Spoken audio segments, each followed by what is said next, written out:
Jinbei plays a dangerous game of roulette with Big Mom, where he could lose his limbs, his head, or his life. And Luffy and his crew battle against a group of giant monstrous ants. All that and more in this week's episode of One Piece. Big Mom does not kid around. When someone wants to leave her crew, she demands something in return. And that's when she decides to get all super and playful, and she brings out this big roulette wheel, which has an arm, a leg, a decapitated head on it, and maybe even the possibility of being able to leave without having to give up anything. And that's what she proposes for Jinbei, because she's not going to be able to use her devil fruit powers on Jinbei, as he himself is not actually afraid of Big Mom. That's how freaking badass Jinbei is. But before we can even get a conclusion to that part, they immediately cut away, adding a lot of nice mystery to the scene, not to mention some much-needed tension for this arc. There's also a little bit of a flashback where you get to see Jinbei saying goodbye to all of his old friends that were in his original pirate crew. We even got to see a brand new character by the name of Praline Charlotte, who is another one of the daughters of Big Mom. Yes, she's actually married to Aladdin, or Aladdin, however this series wants to pronounce his name. But she, just like the other daughters and sons of Big Mom, is very creepy looking, but she's actually deciding to stay with her husband and even go up against Big Mom herself, which speaks volumes for her character, of course. Another thing about this episode, one that I felt was just very strange, was this very weird scene where the Straw Hat Pirates are stuck in this like weird starchy syrup, which is frozen at night, and it's home to all of these ridiculously giant ants, and they manage to put them all to sleep, but they're desperately trying to free their ship.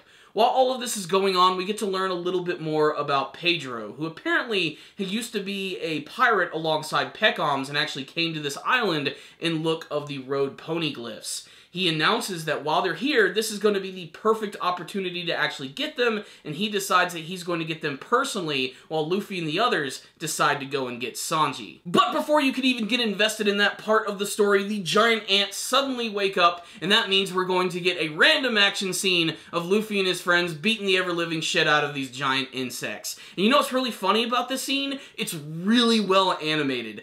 I don't know what the deal is with Toei Animation, but they make some of the weirdest decisions. They will pump their budget into the most unnecessary scenes. Don't get me wrong, I really liked this one. It looked really good, but man, it was strange. And every character gets to do something really cool. There's even a little bit of some extreme blatant fan service from Nami. There's a shot of her running away from the ants, and they just focus right on her chest the entire time. They don't even show her face. There's like a solid couple seconds of her just bouncing from left to right. It'll fucking hypnotize you. It's ridiculous. And they're like, oh yeah, her face is up here.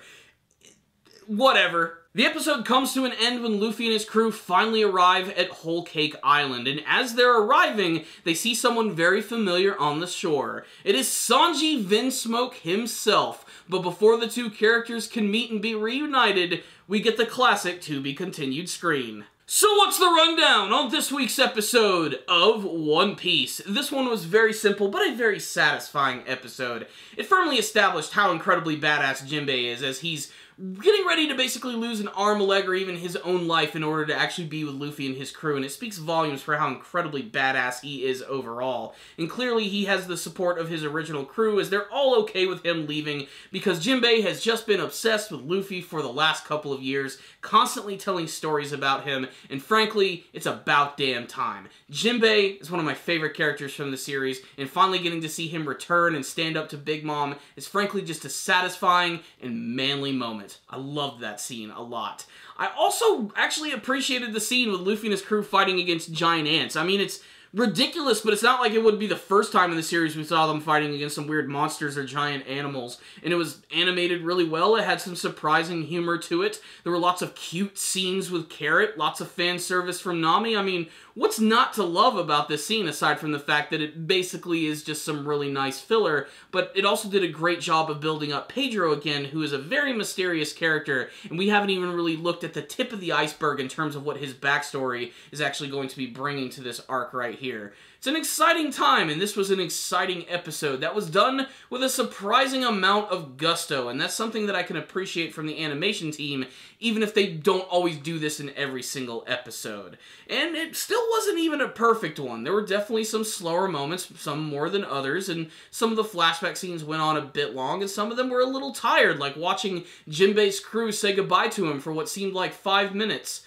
We get it. You're gonna miss him. We don't need to see the reaction of every single character. Although it was surprising, of course, to see a brand new character and knowing that Big Mom actually has a fishman daughter out there, which means she's been with some fish. So as I said, this was a technically sound episode. It had some pretty decent character moments, a little bit of action from Luffy and the Straw Hat crew, lots of mysterious build-up from Pedro, and of course Jinbei standing up to the very evil and freaky Big Mom, who continues to just scare the living shit out of me. The fact that she eats all of these talking foods and candies is just disturbing. The fact that they actually have consciousness during all of this, despite the fact that some of them are actually kind of okay with being eaten, they actually hope they are delicious to Big Mom. That's what one of them says right before she crunches down right on its sweet face. It's moments like these with the Roulette that really paint her as a very creepy villain, and I think they're doing a great job of building her up. Overall, this was a pretty solid episode right here. As we get more build-up with Sanji, we get to see the road poneglyphs are going to be very important to this arc, so there's going to be a lot of crazy things coming, and I don't want to spoil any of that for you guys. What I will say is this was a pretty solid addition to the series, which was a little slow in some parts, but for the most part, this one delivered, so I'm going to give this episode a 4 out of 5. That's my thoughts on this week's episode. If any of you did watch it, make sure to tell me what you thought about it in the comments section below. What do you guys hope to see from the rest of the Whole Cake Island arc? Thank you guys for watching this video. Make sure to subscribe to the channel for all things One Piece anime and manga related. Please leave me a comment telling me what you thought about this week's episode of One Piece. And of course, if you like this video, please hit that like button. If you didn't like it, give it a thumbs down. I'll see you guys next time. And as always, stay dandy, baby.